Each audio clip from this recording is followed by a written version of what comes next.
Baik Bapak Ibu, selamat pagi menjelang siang. Salam. Terima kasih untuk tempat dan waktu yang diperkenankan bagi saya untuk melayani gereja di pusat kota metropolitan. Kami dari gereja dari pulau kecil seperti tadi sudah dijelaskan. Tadi sudah dijelaskan nama saya, Pendeta Fatih Sekigea. Saya sudah berkeluarga, istri satu, di sini ada istri saya. Silakan berdiri. Inilah istri saya yang baru sembuh dari sakit kanker serviks. Dia sudah disinar sekian puluh kali, sinar X. Kemudian di kemo selama 6 kali. Pernah kepalanya tidak ada rambut, ya, seperti bayi.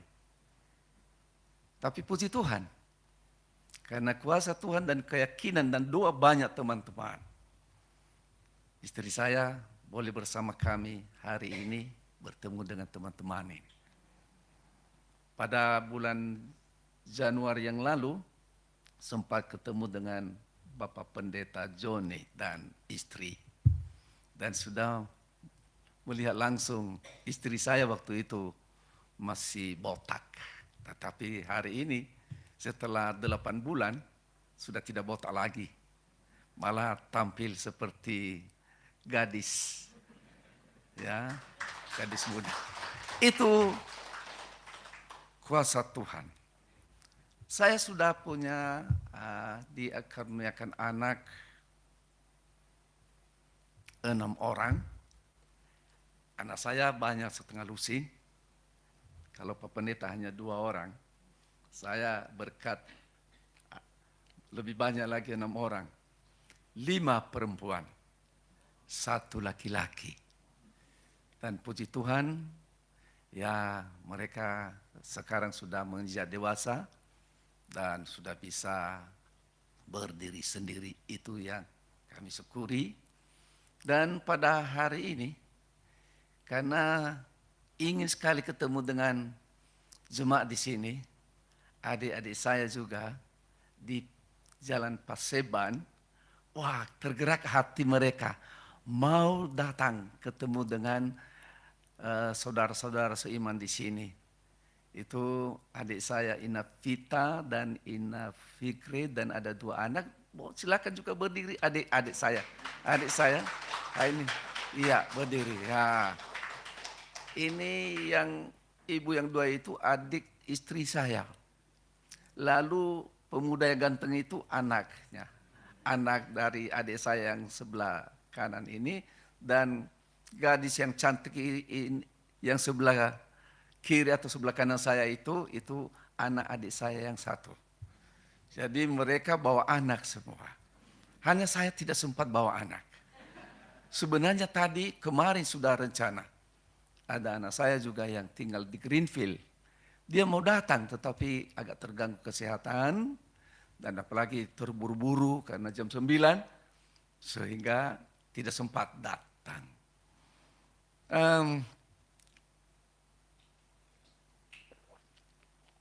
Saya dari Nias tadi sudah dijelaskan bahwa saya juga pendeta sudah tua. Saya pendeta emeritus, pendeta yang sudah pensiun. Saya sudah pensiun 10 tahun yang lalu. Tahun 2015 saya pensiun. Karena di gereja kami hanya 60 tahun masa kerja. Lalu setelah 60 tahun dipensiunkan. Namun kalau masih kuat, boleh melayani. Dan sampai sekarang saya masih membantu pelayanan. Jadi tidak ada pensiun sebenarnya untuk pelayanan pekerjaan Tuhan. Dan puji Tuhan, hari ini saya ada kesempatan untuk bisa menyampaikan firman Tuhan di sini dengan judul Sehati Sepikir di Dalam Tuhan. Dan itulah yang saya mau sampaikan, saya sharingkan, saya bagikan kepada jemaat hari ini. Semoga penyampaian kami dapat menjadi berkat bagi warga jemaat. Sekalipun kami sudah kurang kemampuan lagi karena sudah berumur, dan dengan kuasa Roh Kudus, apa yang kami sampaikan menjadi kekuatan dan semangat yang baru bagi jemaat di tempat ini. Baik, selanjutnya sebelum saya menyampaikan firman Tuhan, kita berdoa. Terpuji namamu Tuhan Allah Bapa kami, Allah yang telah memberikan tempat dan waktu bagi kami untuk boleh memuji namamu, menaikkan doa permohonan, dan juga mendengarkan firman-Mu yang boleh menyirami hati kami masing-masing. Sehingga tak kala kami mendengar firman-Mu, hati ini bagaikan tanah yang kering yang disirami oleh embun pagi. Hari ini Tuhan kami mau mendengar. Berfirmanlah kepada kami.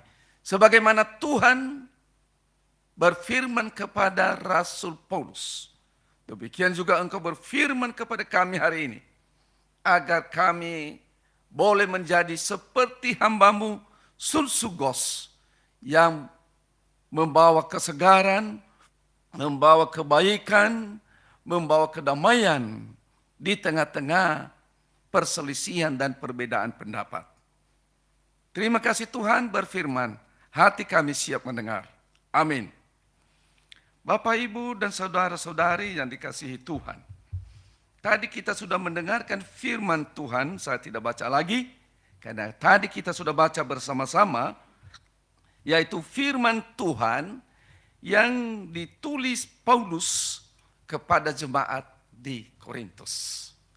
Jadi di pagi hari ini saya anggap jemaat Korintus itu adalah jemaat GSK, Gereja Sidang Kristus. Ini firman ini disampaikan oleh Paulus kepada jemaat di Filipi berapa ribu tahun yang lalu, dan hari ini juga semoga menjadi penyegaran dan kekuatan dan semangat yang baru bagi warga jemaat. Di sini saya lihat yang datang banyak teman-teman lansia, teman-teman lansia. Dan ada juga generasi-generasi penerus yang diharapkan menjadi pemimpin ke depan yang akan menjadi Sunsugos. Tadi kita sudah mendengarkan siapa itu, ada Sunsugos. Baik, saya ulangi, baca lagi supaya lebih segar dalam ingatan kita. Di sini dikatakan oleh Paulus, disampaikan nasihat ini ya. Banyak sekali nasihat Paulus kepada jemaat di Filipi. Dan ini nasihat yang terakhir. Karena ada masalah. Ada sesuatu. Mungkin masalahnya tidak seperti masalah yang kita hadapi sejak tanggal 25 Oktober sampai hari ini. Di mana ada kerusuhan, di mana-mana kita pergi ke mana-mana takut. Nah, mungkin seperti itu, ada ini masalah ini. Nanti saya akan jelaskan apa masalah.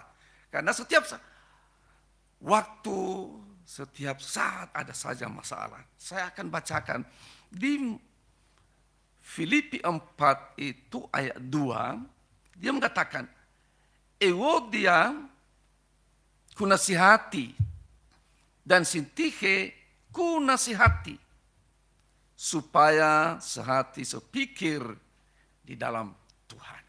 Sehati sepikir di dalam Tuhan.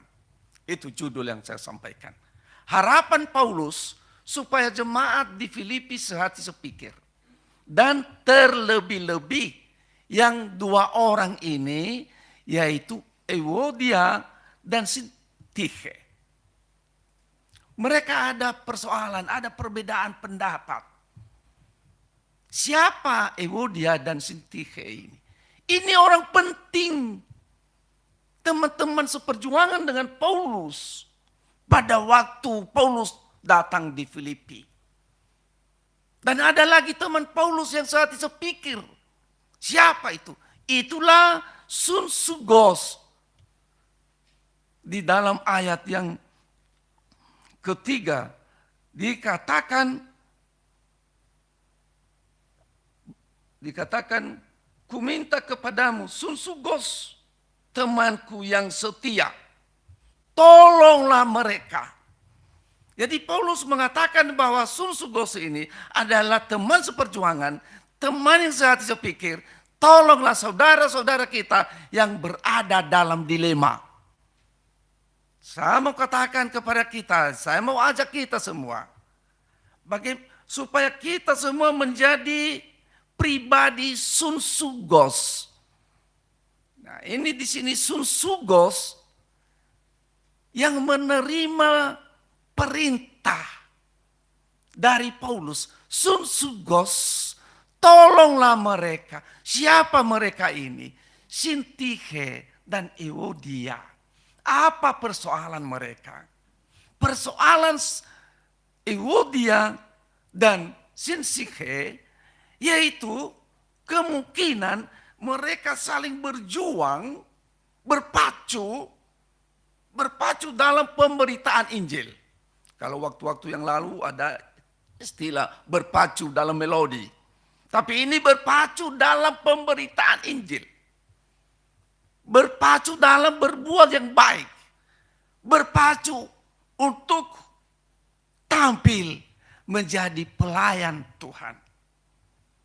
Jadi di sini Sunsugos ditugaskan. Hendaklah engkau tolonglah mereka. Damaikanlah mereka. Jadi persoalan mereka mungkin ada perbedaan pendapat. Biasa terjadi perbedaan pendapat itu. Di tengah-tengah orang yang berjuang, di tengah-tengah orang pintar ada perbedaan pendapat. Di tengah-tengah, apalagi di tengah-tengah persaingan bisnis, pasti ada perbedaan pendapat.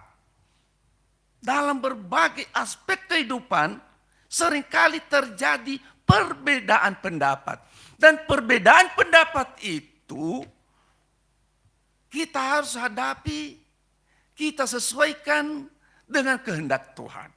Maka itulah yang dikatakan Paulus, tolonglah mereka supaya sehati sepikir di dalam Tuhan. Ada penekanan, sehati sepikir di dalam Tuhan. Memang ada sehati sepikir di luar Tuhan. Ada itu. Orang-orang politikus itu, tadi sempat dikatakan saya pernah di Dewan Perwakilan Rakyat juga. Dan saya juga pernah mengalami itu, menjalani itu. Hanya saya jalani sesuai dengan kehendak Tuhan. Saya mau menjadi terang dan garam di tengah-tengah orang politikus. Di dalam perjuangan sehati sepikir di luar Tuhan itu, ujung-ujungnya perbedaan pendapat yang tidak terselesaikan. Dan ujung-ujungnya membawa kehancuran. Itu yang dikatakan Paulus di dalam jemaat Filipi. Bahwa ada orang-orang yang menjadi musuh salib Kristus. Yang menjadi musuh lawan Kristus. Apa kesenangan mereka?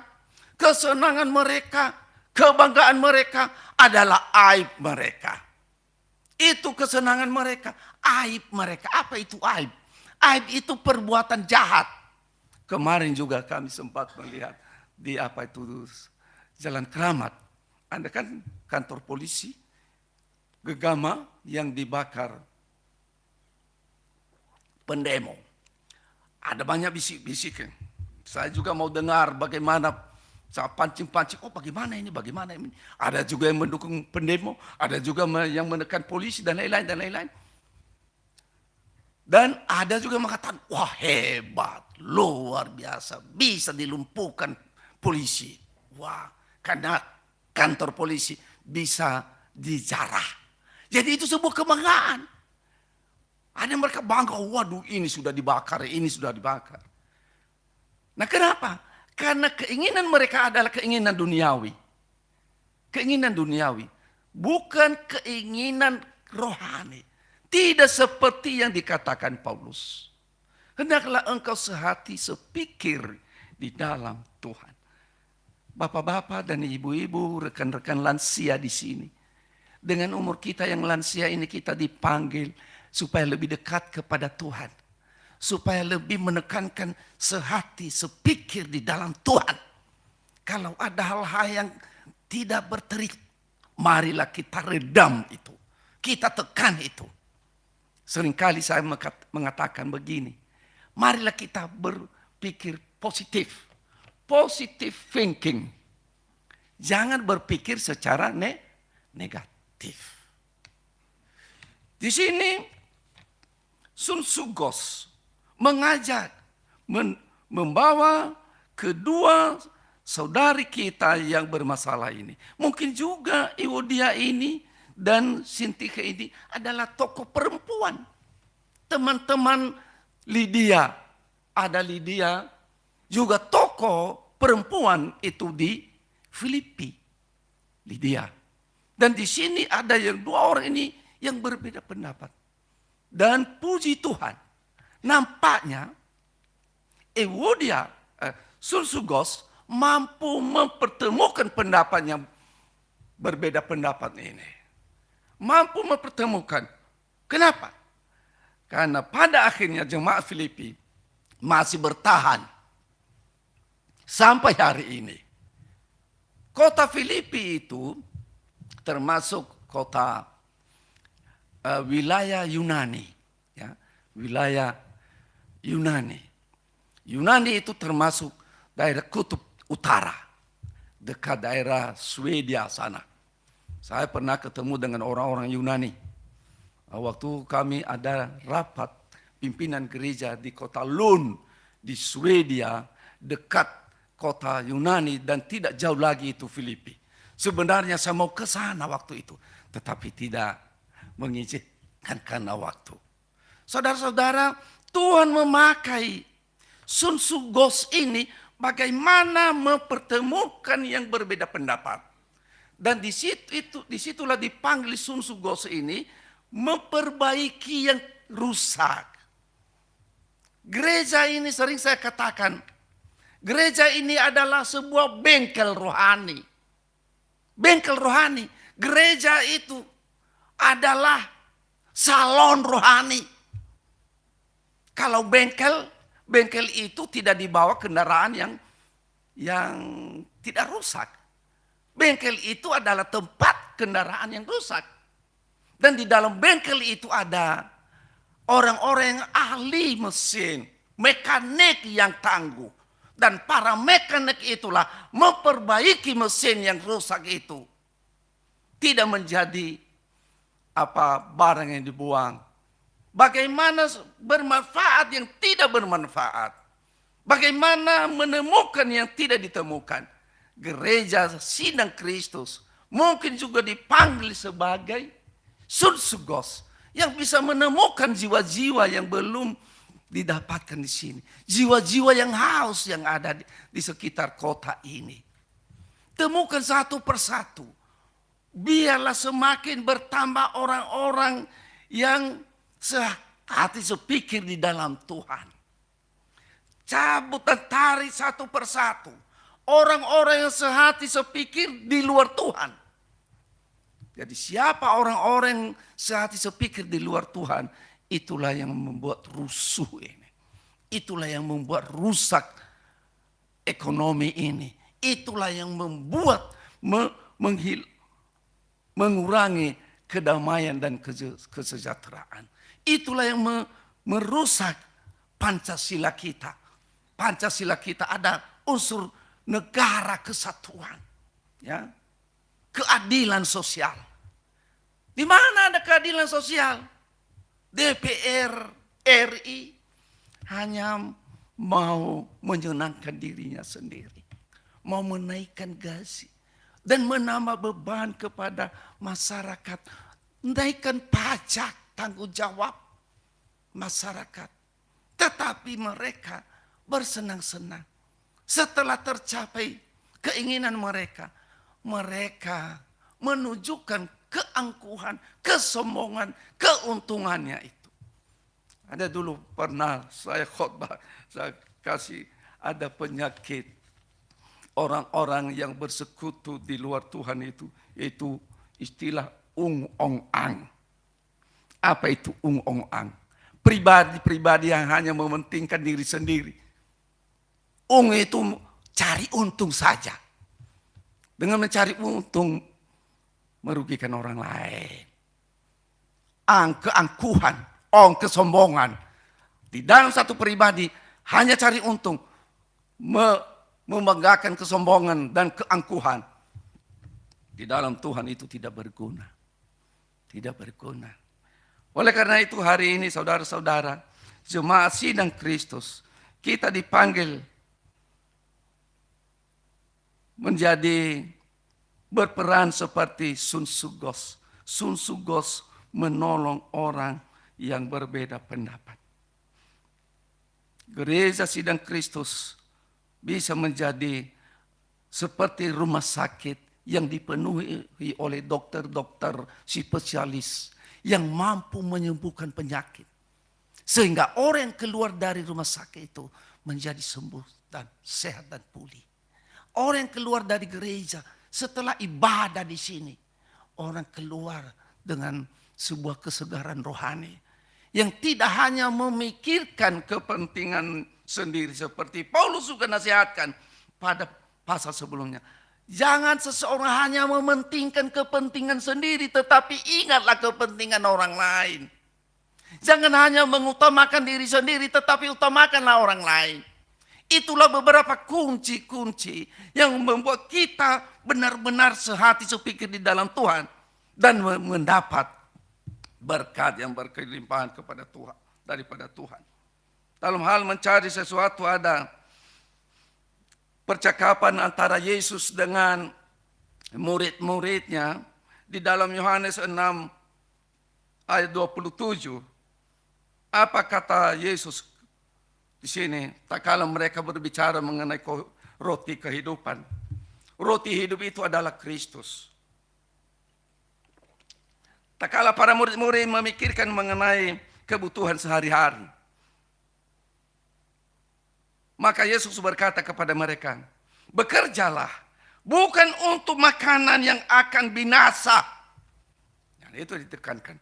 Dalam Yohanes 6:27, Yesus berkata, bekerjalah bukan untuk makanan yang akan binasa, melainkan yang bertahan sampai pada hidup yang kekal. Ini mungkin perlu bagi rekan-rekan lansia.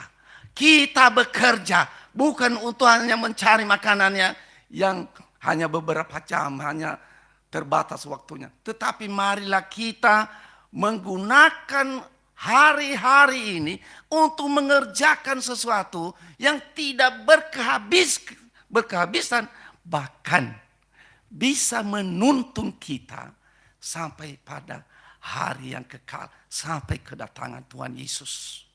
Kalau datang Tuhan Yesus apa? Apa yang merupakan kebahagiaan, kebanggaan kita? Apa yang menjadi sukacita kita? Kata Yesus yang mengatakan, di rumah Bapakku ada banyak tempat. Ada banyak tempat. Berarti setelah kita meninggalkan dunia ini, ada harapan kita. Ada rumah yang kekal, ada rumah yang mewah, ada rumah yang tidak terbakar. Kalau misalnya rumah-rumah ada sekarang, rumah-rumah di Jakarta dibakar oleh pendemo. Itu rumah itu nanti yang dikatakan oleh Yesus tidak terbakar. Ada sukacita, ada kebahagiaan. Dan itulah yang dikatakan Yesus kepada murid-muridnya dan kepada kita hari ini. Marilah kita mengerjakan, mencari makanan yang bertahan sampai pada hari kekekalan. Nanti sampai di rumah lihat itu. Renungkanlah itu. Itu kata Yesus kepada murid-muridnya dan kepada kita yang terdapat di dalam Yohanes 6 ayatnya yang ke-27. Yang berikut nasihat Paulus kepada jemaat di Filipi. Di dalam ayat yang ketiga. Bersukacitalah senantiasa. Dalam arti bersukacita senantiasa. Happy saja. Bawa happy, segala sesuatu bawa happy. Nah, seringkali saya tonton, saya lihat itu Pak Prabowo itu ya. Nah, Pak Prabowo itu, wah dia itu happy saja. Joget-joget, joget ada.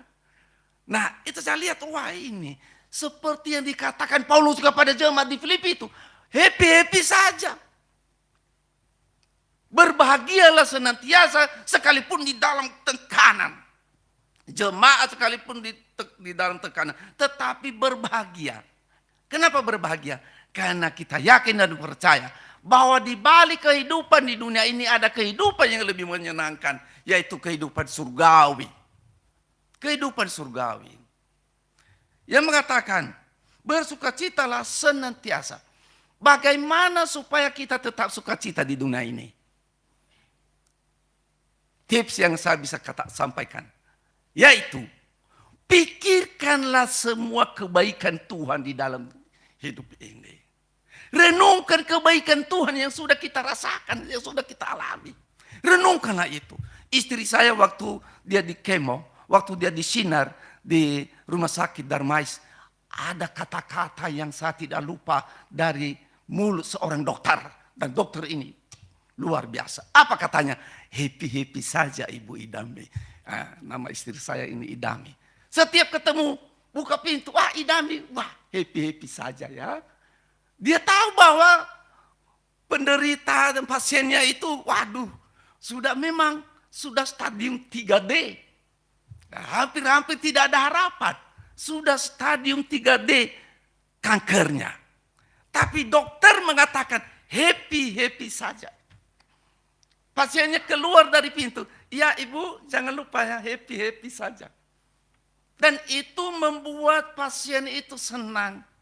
Dan itulah kemungkinan yang bisa membuat istri saya ini bisa sembuh dari penyakit kanker itu. Berarti dengan happy-happy, kita happy, maka semua beban pikiran yang menekan itu hilang. Nah itu saya alamin, saya sudah menjadi pelayan, saya ditabiskan jadi pendeta tahun 81. Berarti saya sudah melayani Tuhan sampai sekarang 44 tahun. Ya, sudah 44 tahun. Sebagai pimpinan gereja, waduh banyak masalah saya hadapi. Kalau saya berbuat baik, mereka mengatakan itu wajar-wajar sajalah itu. Memang begitu namanya pendeta harus begitu. Tapi sedikit kesleo salah ngomong di mimbar, waduh gini waduh. Ya. Dan saya hadapi itu happy saya senantiasa. Ya, saya happy. Dan puji Tuhan sampai hari ini, ya saya masih bisa menjalankan pelayanan. Saya masih bisa diterima. Termasuk saudara saya, Pendeta Joni. Wah saya nggak sangka dia mengundang saya datang di sini. Dan saya senang sekali. Dan inilah pertanda bahwa dia adalah seorang teman yang sehati sepikir di dalam Tuhan. Sehati sepikir di dalam Tuhan itu tidak hanya memikirkan kepentingan duniawi. Tidak hanya memikirkan keuntungan dan sukacita duniawi. Tetapi memikirkan keuntungan dan kepentingan yang rohani. Yang selanjutnya nasihat Paulus kepada jemaat di Filipi. Bersukacitalah. Berarti tadi saya katakan lupakan segala beban. Saya berikan contoh dalam Alkitab. Ayub itu penderitaannya luar biasa. Tetapi kenapa dia bisa happy? Kenapa dia bisa menahan penderitaan itu? Karena dia mengatakan kepada istrinya, kita harus ingat bahwa banyak kasih Tuhan yang kita sudah alami. Itu tips. Kalau kita dalam penderitaan, kita ingat. Jangan seperti Ananias dan Safira. Ananias dan Safira dalam kisah Rasul itu. Mereka melupakan kasih Tuhan. Mereka menipu Tuhan. Mereka tidak setia dan akhirnya apa yang terjadi kepada Ananias dan Safira. Mereka terkutuk. Jangan juga seperti Yudas Iskariot. Yudas Iskariot itu murid yang setia, murid utama terdepan kepada Yesus. Tapi karena dia dibujuk dengan uang sekian oleh para imam, istilah sekarang ada sogokan, maka dia melupakan kasih Tuhan. Lalu dia menerima uang itu dan akhirnya dia terkutuk. Dia menggantungkan diri. Saudara-saudara, yang berikut nasihat Paulus, hendaklah kebaikan hatimu diketahui oleh semua orang. Tuhan sudah dekat. Kata Tuhan sudah dekat menekankan supaya kita segera melakukan kebaikan itu. Jangan tunda besok. Sidang jemaat di sini. Sekalipun jemaat kita seperti begini, ya. Ini sudah jemaat, ini sudah cukup banyak. Nah, marilah kita menjadi terang dan garam di tengah-tengah komunitas ini. Menjadi terang dan garam. Lalu kapan itu dilakukan? Saat ini juga. Jangan tunggu besok. Saat ini juga. Begitu Pak Pendeta. Saat ini juga dilakukan pelayanan. Bagaimana mengajak orang. Bagaimana membina. Bagaimana memotivasi. Kalau pelita itu dia tidak menyembunyikan cahayanya. Pelita itu harus menerangi. Dan pelita itu dia mampu mengusir kegelapan. Pelita dalam arti sukacita itu mampu meminimalisir kelemahan dan kesusahan. Sukacita itu di dalam Tuhan, sekalipun kita sudah mengalami kerugian dalam berbisnis, kita semakin kuat karena kita berpengharapan bahwa ada bisnis yang akan datang yang lebih berhasil lagi.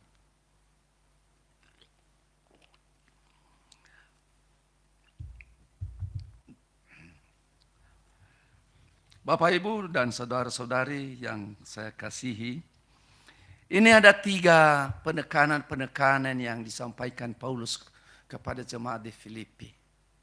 Yaitu kita menjadi seorang yang namanya sunsugos, yang berfungsi sebagai yang mengatasi persoalan, yang membawa kesegaran, membawa kedamaian, mempertemukan pendapat yang berbeda. Dan Paulus mengatakan bersukacitalah senantiasa. Dan terakhir, tunjukkanlah kebaikanmu kepada semua orang. Bagaimana kita mampu menunjukkan kebaikan kepada semua orang? Paulus menasihatkan, Paulus memberikan rumusan-rumusan. Apa rumusan-rumusan supaya kita sungguh-sungguh sehati sepikir di dalam Tuhan, kita berguna, kita menjadi daya tarik bagi banyak orang bagaikan gula. Di mana ada gula ada semut. Ada nasihat Paulus di dalam ayatnya yang ke-8.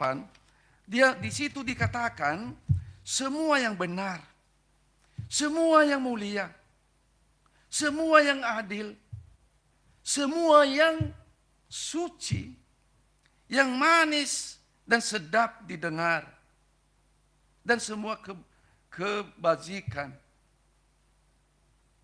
pikirkanlah itu. Jadi otak kita, pikiran kita, kita isi dengan segala sesuatu yang baik, yang enak didengar. Seringkali juga kami dikritik oleh jemaat. Pak Pendeta kalau khotbah begitu baik, kayak malaikat. Tetapi kalau turun dari mimbar, kayak setan.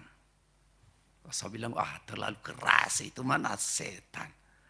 Ya, jadi memang begitu kadang-kadang penilaian orang. Dalam keluarga juga, bagaimana kehidupan kerukunan di dalam keluarga, hubungan suami istri, bagaimana suami lebih baik, lebih cinta kepada istri, demikian juga si istri. Seringkali saya mengatakan kepada para lansia, saya katakan, di umur-umur lansia ini kita harus mempertahankan cinta yang semula. Ya, cinta yang semula. Jangan terjadi seperti yang terjadi saat ini. Banyak pasangan-pasangan muda-muda itu yang masih muda. Hilang cintanya, berantakan dan macam-macam yang terjadi yang tidak dikehendaki oleh Tuhan. Bapak-bapak dan ibu-ibu, saya bayangkan ya, bagaimana kalau kita mengikuti nasihat Paulus ini. Orang yang sehati sepikir di dalam Tuhan itu bagaikan sebuah akuarium. Bagaikan sebuah akuarium yang kacanya sangat bersih, lalu diisi dengan air aqua yang bersih, begitu jernih, dan diisi dengan ikan-ikan hias di dalamnya. Lalu gerakan ikan-ikan hias itu menarik perhatian orang yang lewat, yang melihatnya. Menarik. Maka setiap orang mau melihat itu. Bahkan ada orang yang lupa akan waktu karena menyaksikan bagaimana ikan itu hidup di dalam akuarium di air yang bersih. Tetapi apabila akuariumnya itu belum dibersihkan, kotor, sekalipun ada di dalamnya ikan-ikan hias yang cantik, yang menarik, orang malas melihatnya. Demikian juga kesaksian kekristenan. Apabila sekitar kita melihat tidak ada yang tertarik, maka mereka mengatakan, apa sih bedanya agama Kristen dengan agama yang lain? Tetapi akhir-akhir ini aku melihat luar biasa banyak kesaksian. Banyak yang melihat gereja, melihat kesaksian orang Kristen bagaikan akuariumnya bersih dan diisi dengan ikan-ikan hias yang sangat menarik perhatian, sehingga banyak orang meninggalkan agamanya yang lain dan masuk ke gereja menyaksikan bahwa Yesus adalah Tuhan. Demikianlah firman Tuhan yang kami sampaikan. Semoga Tuhan memberkati kita. Mari kita berdoa. Bapa yang di surga, terima kasih untuk firman yang sudah kami sampaikan. Nasihat Paulus kepada jemaat di Filipi. Dan Paulus memanfaatkan yang namanya sunsugos untuk melakukan perombakan, menjadi agen perubahan. Dapat memperbaiki hubungan antara Ewodia dan Sintihe dan segenap warga jemaat di Filipi. Tuhan berkati kami, berkati jemaat di tempat ini. Sekalipun suara hamba-Mu telah berhenti, kami yakin dan percaya Roh Kudus tidak pernah berhenti, selalu berbicara dalam hati kami, agar kami menjadi terang dan garam di tengah-tengah dunia ini. Menjadi daya tarik bagi orang yang lain, bagi agama yang lain, demi untuk kemuliaan Tuhan. Di dalam nama Yesus Kristus kami sudah berdoa. Amin. Terima kasih tempat dan waktu, dan